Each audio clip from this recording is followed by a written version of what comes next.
Welcome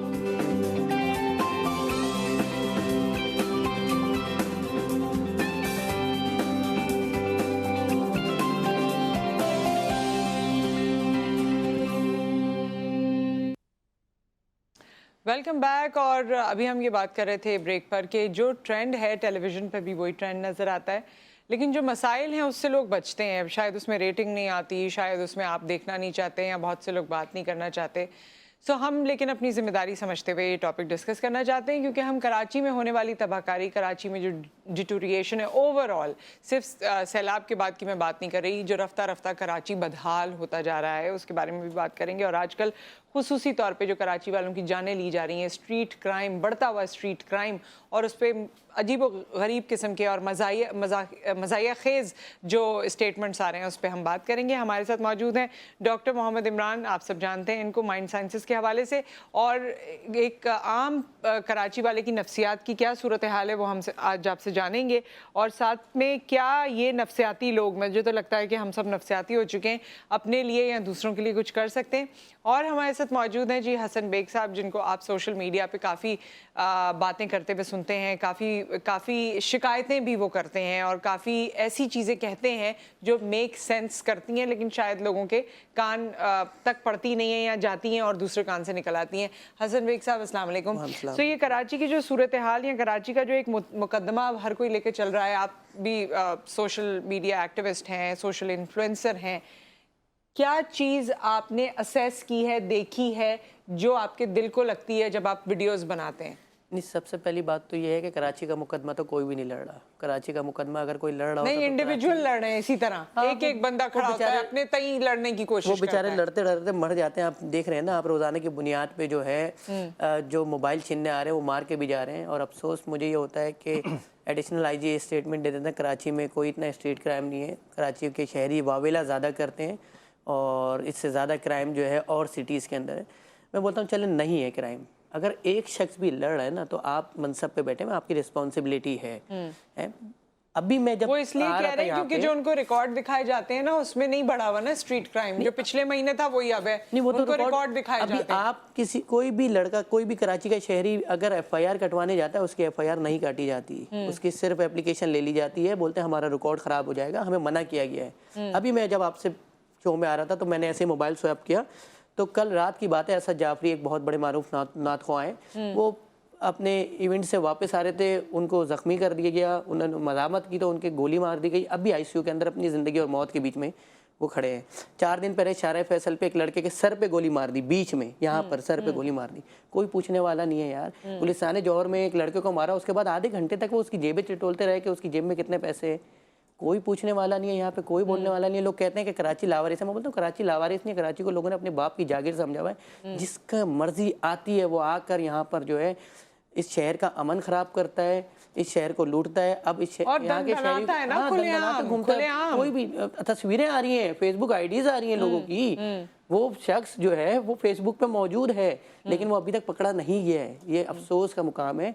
और जब आप किसी जो सियासी जिनकी हुकूमत है उनसे बात करते हैं, वो कहते हैं कि नहीं ये तो फेक वीडियोस लगाई जा रही हैं, हो सकता है ये थाईलैंड की वीडियोस हो, हांगकांग की वीडियो, तो ये मर भी थाईलैंड में रहे, पता नहीं कहाँ, मुझे समझ में नहीं आ रहा है। मजाक हो रहा है इस शहर के साथ, कराची वालों की लग रही है, इस शहर के साथ मजाक हो रहा है। इस शहर के साथ 14-15 साल से ये जो हुकूमतें बैठी हुई हैं वो मजाक कर रही है। इस शहर को कोई भी ओन नहीं करता। अभी सैलाब की आपने जिक्र किया, सैलाब में तो कराची ने कितना ओन किया, यहाँ से ट्रक भर के जा रहे हैं लोग अपने इंडिविजुअल किया है। हर घर का फर्द है जिसने डोनेट किया होगा। अभी मेरा एक दोस्त है, उसने 20,000 रुपये बाइकिया चलाता है, उसने सैलाब में डोनेट किया। 1 हफ्ते बाद बेचारे का मोबाइल छीन गया, 8 दिन तक वो बेचारा बेरोजगार बैठा है। उसके लिए तो सब कुछ है ना, उसका मोबाइल फोन, उसके घर पे तो फाके हो जाएंगे अगर वो कमाएगा नहीं। तो आप किसी का मोबाइल फोन ऐसे छीन के चले जाते हो और बोलते हो मोबाइल फोन ही तो छीना है यार। उसकी जिंदगी है, मोबाइल फोन नहीं छीना है, गोली मार के जा रहे हैं आप। मुझे अगर मोबाइल फोन भी जिन्हें किसी की वो जब अपने मोबाइल फोन घर पे लाता है, एक मिडिल क्लास के लिए बहुत बड़ी बात होती है। वो फंक्शन दिखाता है अपने घर में, उसके लिए कैमरा होता है, उसके इवेंट्स वो कवर करता है, सब कुछ तो है। और आप ऐसे एक बंदूक दिखा के उससे मोबाइल फोन ले जाते हो और कोई पूछने वाला नहीं है इस शहर में। और ये सिलसिला आप अभी मोबाइल पर स्वैप करेंगे, आपको 4 डकैती की वारदात दिख जाएंगी। मैं अभी जब आपसे बात कर रहा हूँ ना, हो सकता है कोई लूट रहा हो। कल दोपहर में जो लड़का जो बेचारा वीडियोस बनाता है, जो लोगों को सपोर्ट करता है, जो लोगों को मोटिवेट करता है अच्छा काम करने के लिए, उसका मोबाइल कैमरा सब कुछ तो छीन लिया। वीडियो बहुत अब मुझे वायरल बताएं, हुई। कोई भी महफूज नहीं है ना इस शहर के अंदर। मैं अभी यहाँ से घर जाऊंगा, आप गारंटी ले सकती है कि मैं जिंदा घर पे पहुंचूं? कोई भी डकैत मुझे मार के चले किसी की जाएगा? गारंटी नहीं ले सकता भाई, हम तो अपनी गारंटी नहीं ले सकते, कोई किसी की गारंटी नहीं ले सकता। जिस वक्त लेनी सूरत हाल है, और आपने लेनी बताया है। कि जो मनसब पे बैठे हैं उनको हमारी गारंटी लेनी है। डकैत आए और उन्होंने कितने 27 लड़कों के मोबाइल छीने। ऐसा ही है गुलशन में रोजाना की बुनियाद पर हो रहा है। किसी भी चाय के होटल पे जाएं, आप पूछें यहाँ पे डकैती हुई थी, बोलेगा 34 लड़कों का मोबाइल छीने हैं, कोई बोलेगा 25 लड़कों का मोबाइल। और ये 27 लोगों का मोबाइल छीनते वक्त उनको टाइम लगा होगा ना। एग्जैक्टली कोरंगी में जो छीने थे 100 लोगों की जो गाड़ियां रुकवा के पूरा ट्रैफिक जैम करके छीना था, वो 5 मिनट में तो नहीं छीना था ना। जो कोरंगी के अंदर हुआ था, पूरी ट्रैफिक रोक के उन्होंने जो मोबाइल छीने थे 150 से ऊपर गाड़ियां रोक के, वो 5 मिनट का तो काम नहीं है ना। तो समझे, सारी चीजें प्लान्ड है ना। मुझे समझ में नहीं आता कोई भी शख्स ऐसे कैसे मेरी जिंदगी का फैसला कर सकता है कि मुझे कब मरना है यार। सही बात। और कोई भी मार के जा रहा है और कोई पूछने वाला नहीं है शहर के अंदर। और मुझे अफसोस होता है 2 दिन बाद मेरे मरने के रोने वाला भी कोई नहीं होता। वो ट्रेंड के साथ चलता है, उसको नई चीज मिल जाती है, बोलता है चलो यार आज पाकिस्तान मैच जीत गया। वाकयात ही इतने हैं और हादसात ही इतने हैं, तो हमारी तो बड़े शॉर्ट टर्म है। ये बताइए डॉक्टर इमरान, ये तो अब जाहिर है ये जो केसेस हो रहे हैं, वाकयात हो रहे हैं, जब 27 लड़कों का मोबाइल छिन रहा था तो 2 लोग देख भी रहे होंगे कि मोबाइल छिन रहा है। वो जब ये देख रहे थे, मैं बिल्कुल जिन जिन लोगों को आपने कहा हुकूमत की जिम्मेदारी ये सब, उनके अलावा बात कर रही हूँ, तो वो जो 2-4 लोग दूर से देख रहे होते हैं और वीडियो बना रहे होते हैं, वो क्यों नहीं पुलिस को कॉल करते या कुछ करने की कोशिश करते हैं, या नहीं कर सकते, खामोश रहना चाहिए? देखिए, वो भी एक इंतहा पे बात जाएगी कि अगर कानून अपने हाथ में लिया जाए। और अगर हम वजूहात देखें ना, तो वजूहात ये है कि एक शहर है जो एक बेहंगम तरीके से फैल रहा है। उसका अलमिया ये है कि उसकी 3 करोड़ की आबादी है और उसकी कागजों में 1 करोड़ 40 लाख लिखा हुआ है। जी बिल्कुल, आप सोच लीजिए 3 करोड़ के शहर की आबादी का कागजों में 1 करोड़ 40 लाख लिखा हुआ है। ये वो है जो कि रिकॉर्ड है।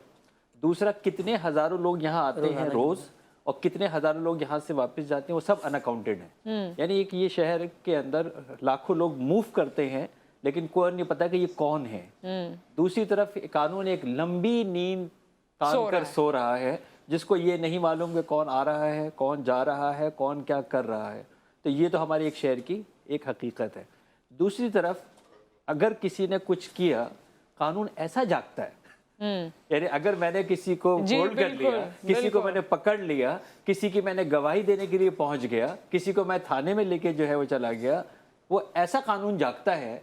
सही बात। वो तो आएगा हाथ में नहीं, लेकिन ये हाथ में आया है। सही बात। कई ऐसे लोगों को जान छुड़ानी इतनी मुश्किल हो गई है कि बहुत सारे लोग आप खुद कहते हैं मुझे एफआईआर कटाने की जरूरत नहीं है, वो फोन तो मिलेगा नहीं, मेरी नौकरी भी जाएगी, मैं चक्कर लगा के वो खत्म हो जाऊंगा कि मैं कहूँगा चलो यार कितने की चोरी हुई, इससे ज्यादा तो मुझे भरने पड़ जाएंगे अपनी जान छुड़ाने के लिए। तो एक तो ये पहलू है जिसकी वजह से कोई सामने नहीं आता।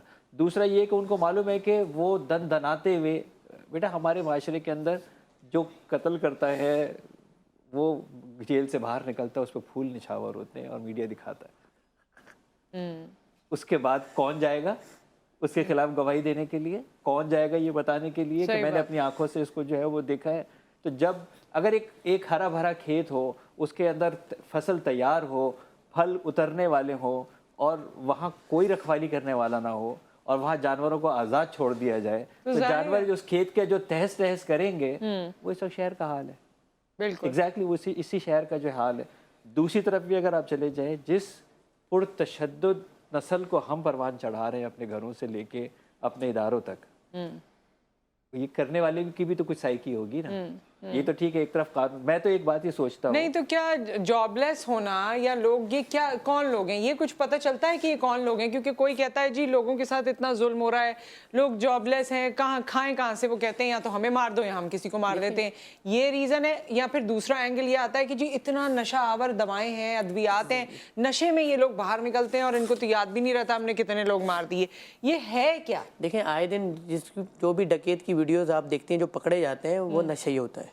अच्छा, वो नशा ही होता है, उसको पता ही नहीं होता, वो होश में ही नहीं होता।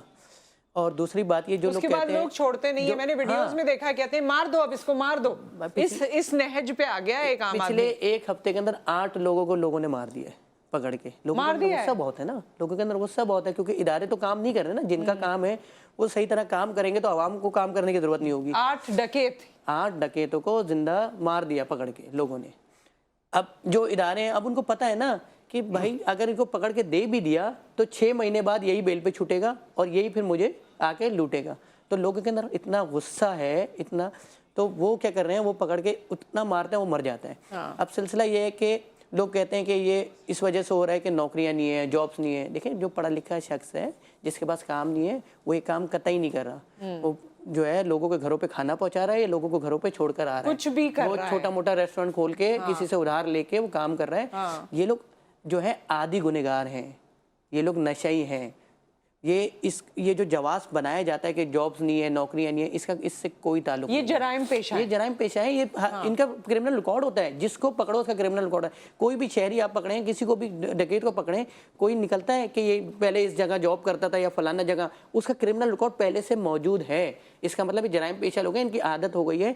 और होता है इस वजह से हमारा कानून की पकड़, वही जो सर ने कहा कानून की पकड़ कमजोर है ना हमारे यहाँ, वो छूटता है, वो फिर आके हम पे नाजिल होता है, हमारे मोबाइल चिंता, फिर उसको मालूम है कि मैं फिर छूटूंगा, मेरे गवाही देने वाला तो कोई है ही नहीं, क्योंकि इंसान जो है उसको कानून पे भरोसा नहीं रहा ना, उसको डर लग रहा होता है कि मेरी गवाही की भी और वैल्यू नहीं हमारे है। यहाँ विटनेस प्रोटेक्शन भी नहीं है ना, नहीं है। मतलब बाद में आपका चेहरा अरे देख मैं लिया जब उसने, गया, बाद में वो आपको फॉलो कर रहा है, उसकी तो वैसी नशे मेरा की एक हालत बार है। मोबाइल छीना, मुझे डकैत के सामने खड़ा कर दिया, वो खाना खा रहा है, उसके सामने मुझे बोल रहे हैं कि इसको पहचानूं।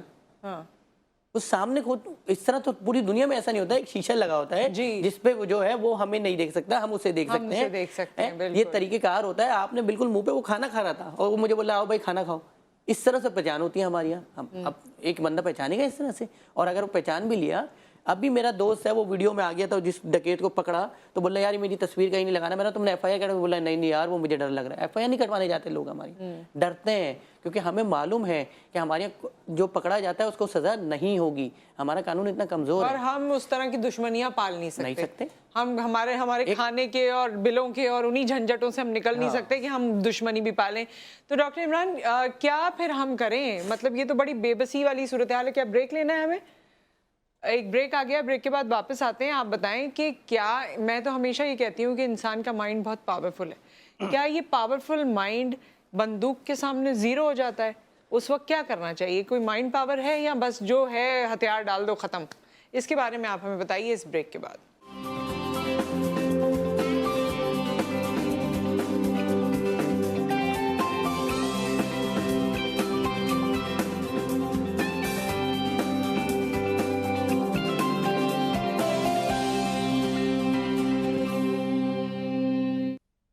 Welcome back. कराची के हालात पे ओवरऑल हम बात कर रहे हैं, और कराची की टूटी हुई सड़कें, इसका तो रोना हम रोते ही रहते थे, लेकिन अब तो दिल टूट गए, अब तो जानें चली गई, अब तो गोलियां बरस रही हैं, अब तो पता नहीं क्या हो गया। दिन दहाड़े क्या क्या होता जा रहा है।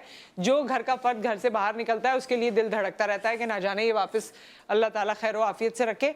मेहमान हमारे साथ मौजूद हैं, डॉक्टर मोहम्मद इमरान हमारे साथ मौजूद हैं, हमारे साथ हसन बेग मौजूद हैं। डॉक्टर इमरान, मैंने ब्रेक पर जाने से पहले आपसे सवाल किया कि हम नफ्सियाती तौर पर इसे कबूल लें कि हाँ जी ऐसा हो रहा है, या हम कुछ कर सकते हैं, या क्या करें हम? हमारी जो कैफियत है, जो हालत है, वो तो अजीब होती जा रही है।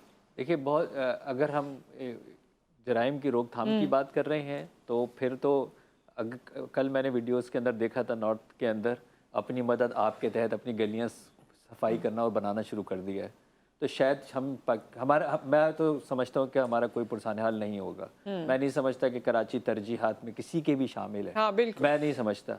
तो अब अगर ये कि मैंने अगर 10 करोड़ रुपए का घर बनाया है, या 2 करोड़ रुपए का फ्लैट लिया है, या 1 करोड़ रुपए का लिया है, तो मुझे अपने उसमें से 2-4 हज़ार रुपये निकालने पड़ेंगे। सिर्फ बिल्डिंग की मेंटेनेंस नहीं, बिल्डिंग के बाहर मेरा जो गली है उसकी रोड, उसकी भी बनानी पड़ेगी ना।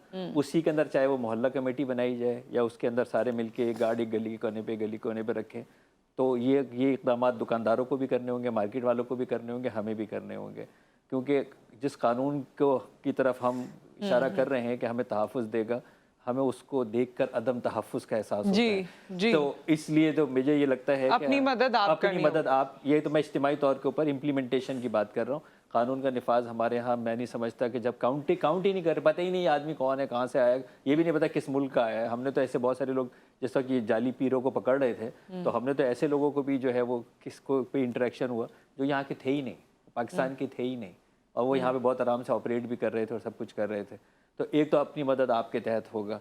दूसरा ये कि जिस वक्त एक मुजरिम जुर्म कर रहा होता है, उस वक्त उसको भी किसी हद तक ये ज़रूर होता है उसके जहन के अंदर कि कानून से तो शायद बचा हुआ हूँ, लेकिन पब्लिक हो सकता है पकड़ सकती है, मार सकती है, वो भी घबराया हुआ होता है। तो बहुत सारे जो है, कुछ तो प्रोफेशनल्स हैं, लेकिन कुछ उन्होंने घबराहट के अंदर गनें चलाई हैं, किसी ने घबराहट के अंदर इस तरह का काम किया कि उनको नहीं छीनना था, लेकिन गन से, क्योंकि उसकी भी जान उतनी ही स्टेक के ऊपर हाँ, वो ये सोचता है कि पब्लिक ने पकड़ लिया अगर फिर तो मेरी जान नहीं छूटेगी, तो वो भी घबराहट का शिकार है। तो जितना आप तहम्मुल, जितना आप सुकून, जितना आप पुरसुकून रह सकते हैं, उतने कम नुकसान में आपकी जो है वो जान छूट सकती है। ये सही है कि देखिए, मैं लाखों कमाता हूँ, मैं करोड़ों कमाता हूँ, मेरे 100 रुपये गिर जाएंगे ना, शाम तक गाता रहूँगा, यार पता नहीं कहाँ गिर गए, यार तू तो 2 करोड़ की गाड़ी, यार पता नहीं 100 रुपये कहाँ गिर गए। ये इंसान की नफ्सियात है, उसको दुख होता है। अगर मैंने खा पी लिया मुझे नहीं दुख होगा, मैंने पहन लिया मुझे दुख नहीं होगा, लेकिन मेरे 100 रुपये गिर गए हैं, मेरे 10 रुपये गिर गए, मुझे दुख होगा ना। ये नफ्सियात है यार, क्यों चले गए, अरे ये नहीं जाने चाहिए थे। तो अब उस वक्त भी ये दुख तो जरूर होगा, लेकिन उस वक्त जरा सा भी मैं कहूँगा कि अगर आपने हीरो बनने की कोशिश की तो फिर काफ़ी नुकसान होगा, ख़ास तौर पे जब आपको पता है कि आगे कोई तहफ़्फ़ुज़ नहीं है, आपकी गवाही का भी कोई तहफ़्फ़ुज़ नहीं है। दूसरा, बैकअप प्लान सबको ज़रूरी है। 1500 रुपये वाला फ़ोन आपकी गाड़ी में एक ज़रूर होना चाहिए, राइट। एक आपकी पॉकेट के अंदर एक 200 रुपये का रखे होने चाहिए कि ये मदद तो आप ऐसे या गाड़ी में आपके कुछ ऐसे पैसे होने चाहिए कि तलाशी के दौरान आपने फ़ौरन उसको वही दे दी, जिसमें 500-700 रुपये हो और एक मोबाइल फ़ोन हो और कुछ पर्चियाँ वर्चियाँ हो, बिल हो, कापियाँ हो, तो उसका समझ में आएगा आपने जैसे सब कुछ उसको जो है वो दे दी है। और कीमती चीज़ें जो है वो ज़ाहिर एहतियात करेंगे, रोड पे खड़े होकर महंगा मोबाइल फ़ोन से कुछ भी बनाना फॉर श्योर नुकसानदेह होगा, बाहर मोबाइल फ़ोन से बात करते हुए जाना फॉर श्योर जो है वो नुकसानदेह होगा। तो ये छोटे से तहफ़्फ़ुज़ की हमें एहतियात, और अपनी घबराहट में भी कुछ ऐसी चीज़ ना करें कि वो जो है बिल्कुल इंस्टिगेट हो, किसी भी सूरत में जो है वो ना करें। फॉर श्योर वो कोई भी चीज़ जो है वो सही है, आपके उस जाने से 3-4 दिन का आपके रोजगार का नुकसान हो सकता है, लेकिन बहरहाल जान बहरहाल कीमती है। बिल्कुल जी हसन, हमारे यहाँ जहाँ पुलिस ने तहफ़्फ़ुज़ करना होता है वहाँ करते भी हैं। हमने देखा है कि जिसको पकड़ना था वहाँ इंटरपोल को भी इन्वॉल्व करके पकड़ लेते हैं, जिसको नहीं पकड़ना होता बराबर से नहीं पकड़ते। फिर हमारे यहाँ दूसरी एक चीज़ है कि हमारे यहाँ प्रोटोकॉल के लिए पुलिस ज़्यादा है और आम इंसान के तहफ़्फ़ुज़ के लिए शायद उस तरह पुलिस नहीं है। प्रोटोकॉल में तो हमें बहुत नज़र आते हैं, हमें वो सारे जो रोड भी बंद कर दिए जाते हैं सब, और बॉडी गार्ड्स ऐसे किस्म के होते हैं, वो जिनको वो कहते हैं ना, कुछ नाम याद नहीं आ रहा मुझे, बाउंसर्स भी आपको अलग नज़र आ रहे हैं, तो बॉडी गार्ड्स भी नज़र आ रहे हैं, तो ये भी नज़र आ रहे हैं, तो वो भी, तो आम आदमी की वो वक़्त नहीं है शायद। देखिए, अगर एक आम आदमी, जो आपने प्रोटोकॉल्स की बात की, मैं नॉर्मली अगर रोड पे सफ़र कर रहा होता हूँ ना, तो आजकल एक नया ट्रेंड चल गया है कि डबल केबिन के अंदर 4 गार्ड नुमा गुंडे बिठाते हैं और उनका गेटअप भी इस तरह से करते हैं कि आप उनको डर के देख के हैरेस हो रहे होते हो। वो मफलर डाले होते हैं, रुमाल डाले होते हैं। एक दिन मैं अपने ऐसे हुसैनाबाद एक इलाका है कराची के अंदर, मैं अपनी फैमिली के साथ बैठा हुआ था, गाड़ी के अंदर आइसक्रीम वगैरह खा रहा था, तो वो गाड़ी जब रुकी डबल केबिन, उसके अंदर से वो ऐसे उतरे तो मेरी बेटी डर गई। तो मैंने उसको बोला कि यार आप ऐसे उतर रहे हो, आप उधर जाके खड़े हो जाओ। तो उसने इतनी बदतमीजी से, इतने भरम से मुझसे बात किया। मेरी बच्ची रो रही थी, मैंने अपने आप को उधर हेल्पलेस फील किया कि शहर के अंदर कुछ भी, जबकि आपको मालूम है एस पर कानून कोई भी गार्ड जो है वेपन आप शो नहीं करवा सकते, गार्ड को अंदर होना चाहिए, लेकिन कोई पूछने वाला नहीं। यहाँ पे एक कल्चर आ गया है। एक मैंने देखा, एक बिजनेसमैन जो है 1 हफ्ते तक भीख मांगता रहा कि मुझे लोग मार देंगे, मुझे बचा लो, मैं रियासत से बोलता हूँ, मैं इससे बोलता हूँ। उसको मार दिया गया, कोई पूछने वाला नहीं है। यहाँ पे किसी की भी जान जो है महफूज नहीं है। अफसोस ये होता है कि जो इदारे, जो लोग ये काम कर रहे हैं, अभी PSL हो रहा है, अभी पूरे शहर के अंदर हाई अलर्ट है, लेकिन उसी शहर के अंदर उस बच्चे का मोबाइल यूनिवर्सिटी रोड पे छीना ना, कैमरा जो है, सब कुछ हुआ जी। तो हमारे यहाँ तो जिसका हम एक्सपेक्ट कर रहे थे कि वो इस वक्त हमारे साथ मौजूद होंगे, लेकिन उनको आने में शायद टाइम लग रहा है। अगर आज नहीं आ पाए तो हमारी ख्वाहिश ये है कि कल आपसे उनकी मुलाकात करवाएं। जिसका बस चल रहा है शहर के जो शहरी है उसको परेशान किया जा रहा है, चाहे वो बिजली के बिलों के अंदर हो, चाहे वो रोडों की हालत हो। एक बाइक पे जाने वाला इंसान कितनी मुश्किलें देखता है। अच्छा, ये क्रिकेट की जो आपने बात की ना, मैच की, मैं आपको बताऊं, वैसे तो पर्सनल बात थी, इतना कोई बताना नहीं था। देखिए, जो बाहर से इंग्लैंड क्रिकेट टीम आई, ऑब्वियसली बहुत इंपॉर्टेंट है हमारे लिए, और वो हमारे मेहमान भी हैं, और हमारी जिम्मेदारी भी बनती है कि हम उनका ख्याल रखें, प्रोटोकॉल दें। उस पर मैं कोई बात नहीं करी, मैं एक सिर्फ पुलिस का रवैया बता रही हूँ। जिस होटल में वो ठहरे हुए हैं, उस होटल में वो ऐसे बैठे हुए थे, खाना खा रहे थे, और हम ऐसे बैठे हुए थे, खाना खा रहे थे। बच्चे भी साथ थे, सबको हुआ कि जी इंग्लैंड की क्रिकेट टीम है, इनके साथ पिक्चर बनानी है। वहाँ 3 गार्ड्स थे पर्टिकुलर पुलिस फोर्स के, जो हमारे यहाँ है। उन्होंने अक्सर लोग आके उनसे पूछ रहे थे कि हम पिक्चर बना लें। वो सब बैठे हुए थे नॉर्मल, बिल्कुल ऐसी जैसे हम बैठे हुए। उन्होंने कहा नहीं, पिक्चर नहीं बन सकती, बात भी नहीं कर सकते, पिक्चर भी नहीं बन सकती। इतना वो था कि आप यहाँ से यहाँ नहीं जा सकते, ना पिक्चर बनाने, ना बात करने, ना हेलो कहने, ना वेलकम कहने। तो जब हमारे पास इतना प्रोटोकॉल हो सकता है, दैट्स डूएबल ना, ये डूएबल है, हम कर सकते हैं, लेकिन हम करते नहीं हैं, हम बाकियों के लिए करते हैं। खैर ये तो एक टीम की बात है, वो तो ज़रूरी है, लेकिन मैं ओवरऑल बता रही हूँ, पुलिस का एक रवैया बता रही हूँ। पुलिस का रवैया ये है कि आप और मैं मोटरसाइकिल में अभी निकलते हैं, आप शहर फैसल से डिफेंस तक जाएं, आपको 4 बार रोक लिया जाएगा। लाइसेंस दिखाओ, कागजात दिखाओ, इंश्योरेंस दिखाओ, कहाँ जा रहे हो, कहाँ से आ रहे हो। इनको कोई नहीं रोकता। ये जो हमें लूटने आते हैं, जाहिर सी बात है ना, जब मुझसे पूछा जाता है, मैं बोलता हूँ यार शनाख्ती कार्ड घर पे भुलाया, तो बोलता नहीं आप नहीं जा सकते, आप शनाख्ती कार्ड मंगवाओ। जबकि रूल ये कहता है कि आप 7 दिन के अंदर थाने के अंदर शनाख्ती कार्ड दिखा के आप जा सकते हो। लेकिन वो ऐसे धड़ल्ले से घूम रहे हैं, कोई पूछने वाला नहीं है। यानी कि कराची को प्री प्लान तबाह किया जा रहा है। भी नहीं लग रही अब तो, डबल सवारी पे, ये तो डबल सवारी लगेगी तो वो भी आम शहरी परेशान होंगे। वो भी आम शहरी, अभी रबी अव्वल का महीना आ रहा है, आप देखिएगा कि शहरियों को किस तरह से परेशान किया जाएगा, सब कुछ किया जाएगा। मुहर्रम आते हैं, शहरी को परेशान किया जाता है। कौन सा ये आज की बात थोड़ी है, कराची में तो हम बचपन से यही सब चीजें देख रहे हैं ना। और मुझे नहीं मालूम कि आगे आने वाली हमारी नस्लें कितने सालों तक ये देखते रहेंगी कराची को। वो जो बात करें कि किसी पॉलिटिशियन, किसी सियासतदान की तरजीहात में शामिल नहीं है कराची शहर। किसी भी इदारे हमें जब गिना ही नहीं गया तो हमें हकूक़ कहाँ मिलेंगे? क्योंकि अभी तक ये बात किसी भी ऐवान में डिस्कस नहीं हो रही, सेनेट में डिस्कस नहीं हो रही, नेशनल असेंबली में डिस्कस नहीं हो रही, और दूसरे ऐवानों के अंदर डिस्कस नहीं हो रही, और इंटरनल भी डिस्कस नहीं हो रही। यानी वो कहते हैं ना, एक लम्हा फिक्रिया है कि यार इसके ऊपर कोई डिस्कस करना चाहिए, इसके ऊपर भी डिस्कस नहीं हो रही। दूसरी तरफ अभी जो ने बहुत अच्छी बात की, और आपने भी कहा था, मिजाज अगर आपको देख पता ना प्रोटोकॉल का, तस्वीर बड़ी आपको वायरल भी हो गया कि बल्कि आप गूगल पे सर्च करें, यूनाइटेड नेशन का सेक्रेटरी जनरल अपने जहाज़ से उतर रहा है और एयरपोर्ट से बाहर आ रहा है, अपना ब्रीफ केस, अपना बैग अपने हाथ में लेके और चलता हुआ आ रहा है, और उसके साथ कुछ लोग और भी चल के आ रहे हैं। बिल्कुल ठीक है, तो वो ये है मिजाज। जस्टिन ट्रूडो की इतनी वीडियोस हैं, रिश्तेदार बताते हैं कि वो सड़कों में घूम रहे होते हैं। जस्टिन ट्रूडो जो है वो तो अपने मुल्क के अंदर घूम रहा है ना, वहाँ तो सब ऐसे घूमते हैं, वहाँ तो ड्राइवर नहीं देते, वहाँ तो जूली को देख लेकिन ये तो कराची के अंदर हमारी सेक्रेटरी जनरल पाकिस्तान में घूम रहा है, अपना सामान खुद उठा के, अपना बैग खुद उठा के, और वो अपना लेके खुद लेके आ रहा है, जहाज से लेके और बाहर तक खुद ही लेके आ रहा है, खुद ही लेके चला आ रहा है ना।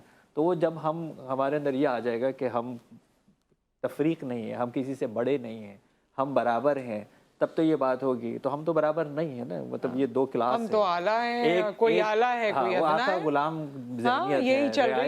ज़हनियत है, बल्कि लफ्ज़ कहना नहीं चाहिए, शायद कीड़े मकोड़ों की औकात रख दी है कि ये क्या हो गया, इतने बड़े इसमें क्या हो जाएगा, इतने साल लोग मर जाएंगे तो क्या होगा। हमने वो वक्त भी देखा है इस कराची शहर के अंदर जहाँ पे लाशों का स्कोर पूछा जाता था ना। यहीं से शुरू करेंगे, ब्रेक आ गया, यहीं से कंटिन्यू करते हैं आफ्टर द ब्रेक।